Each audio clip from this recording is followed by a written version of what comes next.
Hello, my lovely friends.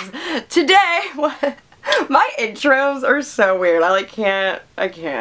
Hello. Hello.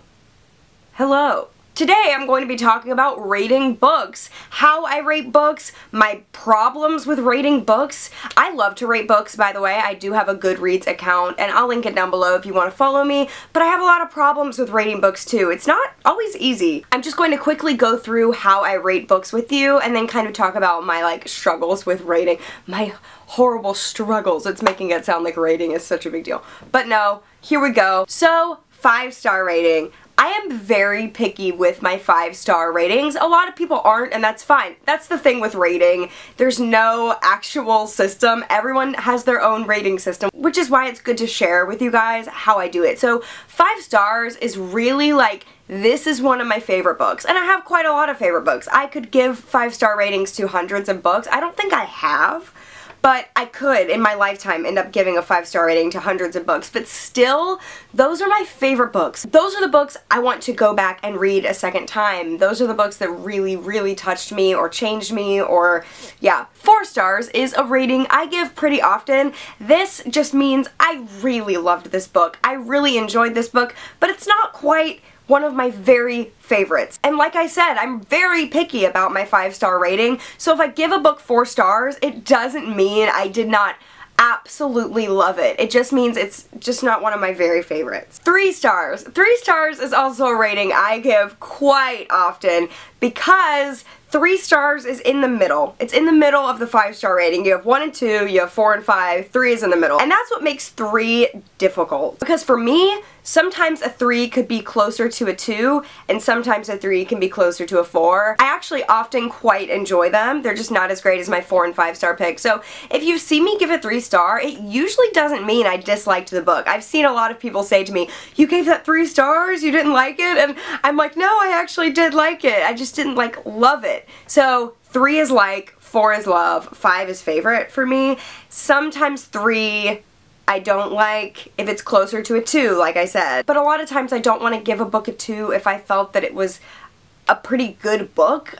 I'll get into that in a minute. That's kind of my problem. But anyway, 2 stars means I didn't like it very much at all, but if I gave it a 2-star, it usually means I found one thing in it that was pretty good. I found one good thing to grasp onto, and then one I hated. I couldn't find anything good with it. I don't know if I've ever given a book 1 star. I think I usually just give 2 because usually I can find one thing in that book that was somewhat decent, and 1 is just for the most terrible thing in the world. Now I'm going to talk about my problem with rating books and the problems I run into, and I have talked about this before, but I've never actually made a video about it, and I really honestly do want to get everyone's opinion on this. How do you handle this situation? I'm going to use an example, okay?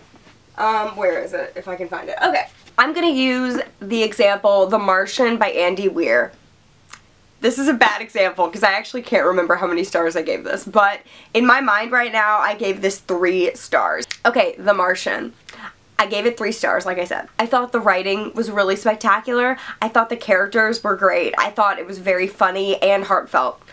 It just wasn't my thing.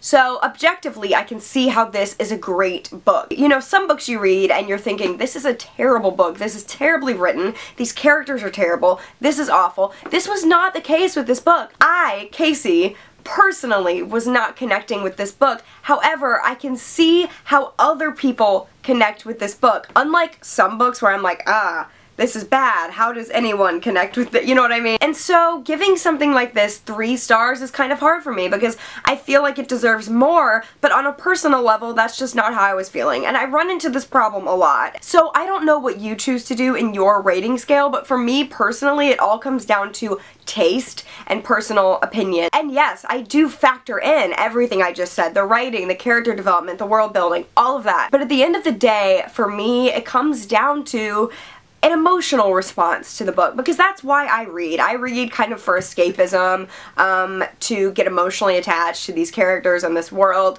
That's what I read for, and if I'm not feeling it, I'm not feeling it. And some people might rate very differently. They might rate in a more academic way instead of an emotional way as I do. It really depends, but that's just how I do it, and it does cause problems, because if I think the book is really well done, it makes me sad to give it a low rating. And I'm sure it goes the opposite way. I'm sure I've given a really, really good rating to a book that I think is somewhat problematic or not the best, but I just loved it because I felt the emotions. It's kind of like Twilight, you know? Like, a lot of people can objectively look at Twilight and say it's not the best literature, but a lot of us can't deny the feels we had.